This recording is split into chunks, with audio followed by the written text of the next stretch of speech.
याचं नेमकं कारण काय? तुम्हाला जर आधीपासून माहिती होतं आपल्याकडे नंबर्स नाही आहेत, घोडेबाजार होणार आहे, तरीसुद्धा तुम्ही उमेदवार दिले, एक एक सोडून 2-2 उमेदवार दिले, अचानक ते विड्रॉ केले, तर हा मेनली इगो सॅटिस्फाय करायचा विषय होता का जेव्हा वळसे पाटील पवार साहेबांकडे गेले की मग विड्रॉ झाले, काँग्रेसकडे कोणी गेलं की मग त्यांनी विड्रॉ केलं, म्हणजे लोकल ज्या तुमच्या गेमिक आहेत त्या एकदा कंप्लीट झाल्या की मग विड्रॉल करायचे आणि आधी काहीतरी वेगळा मेसेजेस असं सोशल मीडियावरती?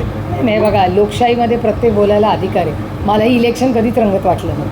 काय रंगत होतं या इलेक्शनमध्ये, आणि घोडेबाजार इतका जाईल असं मलाही वाटलं नाही, हे मी मान्य करते. आणि मीटिंग्समध्ये मला काय फार ह्याच्यात एक्साइटमेंट कुठे मला तरी दिसली नाही, मी त्या सिस्टममध्ये असले तरी. हे एक इलेक्शन आहे. रंगत कधी येते? जेव्हा लोकसभा, विधानसभा, कॉर्पोरेट, उसमें मजा आता है. जेव्हा पारदर्शकपणे तो गेम असतो, ती फाईट असते, त्या फाईटमध्ये मजा. या इलेक्शनमध्ये आता मध्ये राज्यसभेचं इलेक्शन झालं, सगळेच अनअपोज झाले, नंबर सगळ्यांकडे ते गुणागोविंदांनी झालं असते. तुम्ही म्हणलं घोडेबाजाराचं, ठीक आहे, इतर ठिकाणी पण पुण्यातल्या जागेवर आम्ही हाच प्रश्न विक्रांत काकडेंनी विचारला, जे बिनविरोध आमदार झाले, ते म्हणजे घोडेबाजार संबंध येतं पुढे. म्हणजे माझ्याकडे 800 मतं होती, यांच्याकडे फक्त 50-60 मतं होती. 50-60 नाही, आमची 150 होती. असं त्यांनी दावा केला. ठीक आहे, दावा करायला काय, प्रत्येक लोकशाही आहे. घोडेबाजार मला करायची गरजच नव्हती, केला तर त्यांनी केला. हे बघा, एक ते वयाने लहान आहेत, नवीन आलेत, माझ्या शुभेच्छा आहेत त्यांना. त्याच्यामुळे आता ते काय बोलले ह्याला उत्तर मला देणं वाटत नाही. लोकशाहीमध्ये प्रत्येकाला बोलायचा अधिकार आहे, बोलतील ते, त्यांना वाटेल ते. तुमच्या भूमिकेमुळे ते बिनविरोध आले की काय हो, आले ना, मान्य करतो ना, मी कुठे नाही म्हणते. पंढरपूरमध्ये रोहित पवार अन्नत्याग आंदोलन करणार आहेत, संपूर्ण कर्जमाफी करावी पक्ष म्हणून तुमची काय भूमिका असणार आहे? नाही, मीही तुमच्या चॅनलवर आज सकाळी ती बातमी पाहिली. मी फोनही रोहितला केला, तो भाषण करत होता. नंतर मी या कार्यक्रमात आहे. मग अर्थातच अन्नत्याग ही खूप टोकाची भूमिका होते. त्याच्यामुळे मीही रोहितला विनंतीच करीन की पहिली पॉलिसी होऊ दे, त्याचा वाटप होऊ दे. अन्नत्याग वगैरे या गोष्टी म्हणजे लोकांसाठी एवढी भूमिका घेतल्या, ह्याला हिंमत लागते, त्याचं मी कौतुकही करते. पण पहिलं पॉलिसी काय आहे, काय आहे हे सगळं समजून घेऊया आणि मगच करू. आणि अर्थातच माझी विनंतीच राहील की कोणीही, म्हणजे रोहितनी पण आणि कोणीच अन्नत्याग वगैरे करू नये. मोठी लढाई आहे आणि या लढाईसाठी आपण सगळ्यांनी ताकदीने उतरलं पाहिजे. माझी रोहितला विनंती राहील की अन्नत्याग करू नको, पॉलिसी येऊ दे, वाटप होऊ दे. जर लोकांवर अन्याय झाला तर अन्नत्याग करण्यापेक्षा दुसरं काहीतरी मोठ्या पद्धतीने आपण सरकारला भाग पाडू हे करायला. मराठा आरक्षणाच्या संदर्भामध्ये सरकारनं काही निर्णय घेतले 2 दिवसामध्ये, त्याला आता ओबीसी समाजाकडून विरोध होतोय प्रचंड आणि ते निर्णय अनकॉन्स्टिट्युशनल आहेत असं लिगल ओपिनियन सुद्धा समोर येत आहे. आंदोलनामध्ये जे मृत्युमुखी पडलेत त्यांना सरकारनं नोकऱ्या द्याव्यात अशा पद्धतीचं सरकारने जी भूमिका घेतली आहे, तर त्याला अनेक ओबीसी संघटनांकडून विरोध होतोय. आरक्षणाचं आंदोलन ही फार वैयक्तिक लाभाची बाब असताना त्यातल्या मृत्यूंना अशा पद्धतीने किंवा त्यांच्या नातेवाईकांना नोकरी देणं हे योग्य नाही किंवा हे अयोग्य आहे, अनकॉन्स्टिट्युशनल अशी ओबीसींनी भूमिका घेतली. बघा, आरक्षण असू दे, शेती मालाला भाव असू दे, कांद्याचा प्रश्न असू दे, कर्जमाफी असू दे, हे जे सरकार आता आहे अतिशय दुर्दैवी आहे, पण असंवेदनशील आहे आणि अनेक प्रश्नांबद्दल फार गांभीर्याने हे सरकार गोष्टी घेत नाही. आज महाराष्ट्राची आणि भारताची आर्थिक परिस्थिती अडचणीत प्रचंड आलेली आहे. पुढच्या काही कालावधीमध्ये नोकऱ्या असतील किंवा तुम्ही सगळा डेटा भारत सरकारचा बघा किंवा महाराष्ट्राचा बघा, हा आर्थिक अडचणी यापुढे फार मोठ्या आव्हान म्हणून आपल्यासमोर उभ्या आहेत. महागाई, बेरोजगारी आणि भ्रष्टाचार.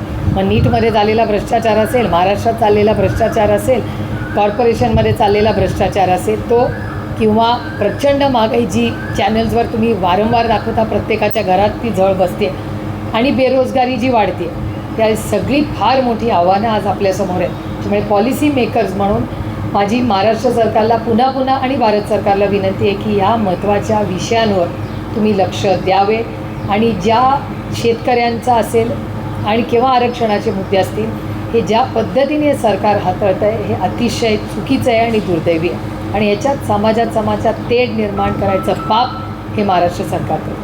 राज ठाकरे असे म्हणाले की बॅलेट पेपरवर जोपर्यंत निवडणुका होत नाही तोपर्यंत निवडणुका लढवू नका. सगळ्यांनी ही भूमिका घेतली तर ते बदल शक्य आहे.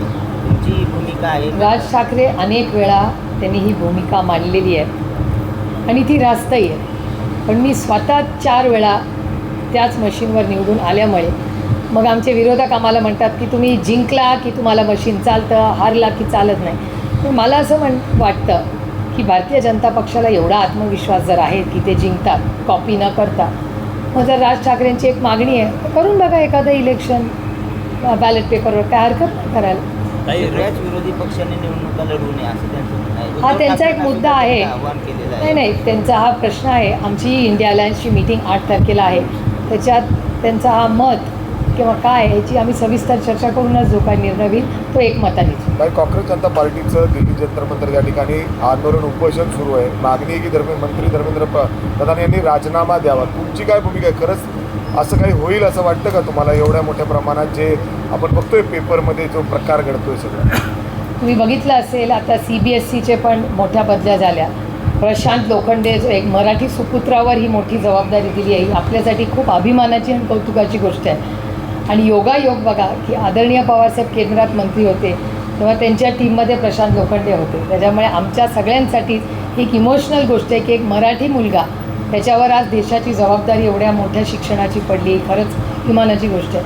पण त्याचबरोबर ज्या पद्धतीने शिक्षण खात्यामध्ये जो भ्रष्टाचार झाला हा अतिशय दुर्दैवी आहे. त्याचा आम्ही जाहीर निषेध करतो आणि माननीय प्रधानमंत्र्यांनी त्यांच्या मंत्रिमंडळात बदल करावे आणि अशाच व्यक्तीला जबाबदारी द्यावी ही मागणी ही मला रास्त वाटते. धर्मेंद्र प्रधान यांनी राजीनामा मागता का तुम्ही? ते बघा, मला असं वाटतं एक मॉरॅलिटी ही योगायोगाने ते एक बिल आहे, हे ह्याच सरकारने आणलं आहे 130th अमेंडमेंट, की एखाद्यावर आरोप झाला आणि 30 दिवसावर त्याला जर जेल झाली तर त्याला प्रधानमंत्र्यांना, मुख्यमंत्र्यांना किंवा प्रधानमंत्र्यांना एखाद्या मुख्यमंत्र्यालाही काढून टाकायचा अधिकार त्या बिलात येतो. आणि त्याला या सरकारने कॉन्स्टिट्युशनल मॉरॅलिटी हा शब्द त्या बिलमध्ये वापरला. मला कॉन्स्टिट्युशनल मॉरॅलिटीचाच प्रश्न हा आजच्या सत्ताधाऱ्यांना विचारायचा की एवढा मोठा आरोप झालेला असताना कॉन्स्टिट्युशनल मॉरॅलिटी ही काय फक्त बिलामध्येच राहते का? मग तुम्ही जेव्हा म्हणता कॉन्स्टिट्युशनल मॉरॅलिटी घ्या, मग हीच तुम्हाला लागू होत नाही. मग बिल करताना विरोधकांना आईस करताना इन्कम टॅक्स, CBI खोट्या नंतर वॉशिंग मशीनमधून स्वतःकडे घेताना कॉन्स्टिट्युशनल मॉरॅलिटी येत नाही, ती फक्त विरोधी पक्षालाच येते. आणि यांच्याकडे सब कुछ चंगी आहे. हा चंगा मग तुम्ही काही केलं तरी पक्ष काय तुम्हाला पदावरनं काढत नाही. हा जेव्हा एक आत्मविश्वास येतो ना त्याच्यातून समाजाला काय तुम्ही शिकवता? शिक्षण मंत्री देशाचा त्याच्यावर आरोप होतात, मुलांची आयुष्य उद्ध्वस्त होत आहेत आणि त्याच्यावर सरकार काहीच करत नसेल हे अतिशय दुर्दैव.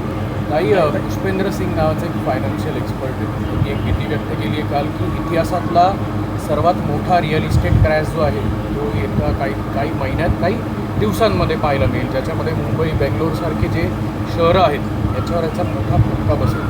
मला असं वाटतं की या सर्कलमध्ये या सगळ्या गोष्टी बघा या गोष्टी होत असतात, त्यामुळे झालं तरी आश्चर्य मला वाटणार नाही एकतर. आणि ते इकॉनॉमिक क्रायसिस तर चाललंच आहे ना, हा डेटाच सांगतो केंद्र सरकारचा, महाराष्ट्र सरकारचा. आता मी कालच प्रेसशी बोलत असताना त्यांना सांगितलं की केंद्रातून डेव्होल्युशन फंड येतो, तो फंड आला की तो एक सर्टन 2 गोष्टींनी पैसे कलेक्ट होतात सरकार, टॅक्समधून आणि दुसरा एक टॅक्स असतो जो फक्त केंद्र सरकार कलेक्ट करतो. तो आता कसा टॅक्स आहे? आता एज्युकेशन सेस म्हणतात त्याला, टॅक्स म्हणत नाही. सेस सगळा केंद्र सरकार ठेवतो, तो राज्यांना देत नाही. आज एक काळ असा होता ज्या गोष्टी टॅक्समध्ये होत्या त्या सरकारने सेसमध्ये घेतल्या, म्हणजे सरकारचे सगळ्या राज्य सरकारचे पैसे काढून त्यांनी सेसमध्ये घेतले. आणि आजपर्यंत अनेक वेळा बजेटच्या सेशनमध्ये मी विचारले सेसचे पैसे कुठे जातात? सेस जेवढा कलेक्ट होतो शिक्षणाचा तेवढा शिक्षणावर खर्च होत नाही. मग हे मधले पैसे जातात. सर्व शिक्षा नावाच्या पैसे महाराष्ट्रात येतात, ते डायव्हर्ट होतात. RTEसाठी पैसे येतात जे सर्व शिक्षणाला जातात. सर्व शिक्षणाचे पैसे लाडकी बहीण योजनेला जातात. लाडकी बहीण योजनेमध्ये 50% महिला कमी करून आता नवीन नियम कायदे जातात. मग हे आधीचे पैसे आले कुठून, खर्च कुठे झाले आणि हा गॅप किती आहे हे अनेक वेळा तुम्हाला फिस्कल डेफिसिट मॅनेजमेंट FRBM ॲक्टबद्दल, म्हणजे तुम्ही आता म्हणाल ताई आली चला बाई परत हिचं FRBM ॲक्ट आलं, पण हा FRBM act is the crux, तो आत्मा आहे त्या बजेटचा. म्हणजे मी जर 100 रुपये कमवते आणि 200 रुपये खर्च केला, दिवाळखोरीच निघणार ना माझी. तो बॅलन्स ठेवायला हा ॲक्ट, आणि ॲक्ट कोणी आणला? अटल बिहारी वाजपेयी साहेबांनी आणला आणि तो नंतर आणखीन ताकदवर केला मनमोहन सिंग साहेबांनी. मग या ॲक्टचं काय होणार? लाडकी बहीण योजनेमधून महिला का एवढ्या कमी झाल्या? RTEचे पैसे का येत नाही? सर्व शिक्षा अभियानचे पैसे का वेळेवर पोचत नाही? हे प्रश्न आहेत ना. मग शिक्षणाबद्दल एक आता ही नीटच्या परीक्षेचा एवढा मोठा पर्दाफाश झाला आणि आता तर म्हणता येत नाही ना, 12 वर्ष यांचं सरकार आहे ना. आता तर 70 वर्षाचा हिशोब काढता येत नाही ना. आता 12 वर्षाचा कधी ना कधी हिशोब द्यावा लागेल ना. त्यालाच जोडून असा प्रश्न आहे की राज्यापासून केंद्रापर्यंत ज्या सगळ्या परीक्षा होत आहेत ज्यामध्ये विद्यार्थ्यांचं तर स्वाभाविकपणे नुकसान होताना दिसतंय, कुठेतरी शिक्षणामध्ये देखील परिवर्तनाची गरज तुम्हाला वाटत नाही? कारण की आता AIचा मुद्दा जेव्हा साहेबांनी विचारला गेला तेव्हा त्यांचं देखील हेच म्हणणं होतं की हेच जर आधी केलं असतं तर कदाचित ती वेळ आली नसती. 17 वर्षाचा मुलगा CBSEच्या इथिकल हॅकिंगमधून सगळी ती सिस्टीम बाहेर आणतो आणि दाखवतो. कुठेतरी ही सगळी सिस्टीम बेसिक एज्युकेशनची सिस्टीम जी आहे तीच कुठेतरी फ्लॉमध्ये अडकली असं वाटत नाही? काय सिरियस नाही आहे हे सर. या सिरियस ज्याला इंग्रजीमध्ये जिंगोइझम म्हणतात, ते जिंगोइझममध्ये इतके नशेमध्ये आहेत ना त्याच्यामुळे आज शिक्षणात झालेल्या अडचणी, शेतीमध्ये कांद्याचं आंदोलन तुम्ही बघताय, फेकून देत आहेत कांदा लोक रस्त्यावर, त्यांचे अश्रू पुसायला सरकारला वेळ आहे का? घोडे बाजार करायला सगळ्या चॅनलवर दिसतात, पण सरकारमधला एकही व्यक्ती मुख्यमंत्री सोडले तर कांद्यावर बोलतो का? एक व्यक्ती मला दाखवा.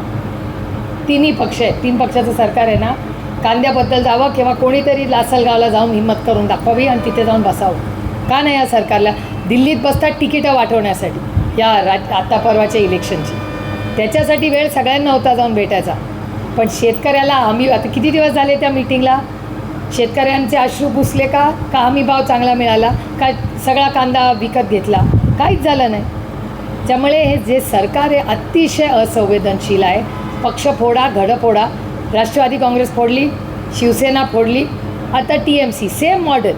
आजच सकाळी मला कुणाचा तरी फोन आला होता की तृणमूल काँग्रेसचा जसं आमचं केलं तसंच. पक्ष फोडा, अकाउंट फोडा, सगळं फोडा.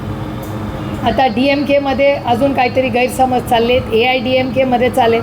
मग कुठल्या राज्यामधला विरोधी पक्ष साम दाम दंड भेद ED CBI इन्कम टॅक्स वापरून पक्ष फोडणे, सगळं संपवणे, काही दिवसांनी राहुलजी म्हणतायत हे खरं होताना दिसणारे, या देशात लोकशाही टिकेल का नाही असा एक मोठा प्रश्नचिन्ह आपल्या सगळ्यांच्या समोर उभं राहिलेला आहे.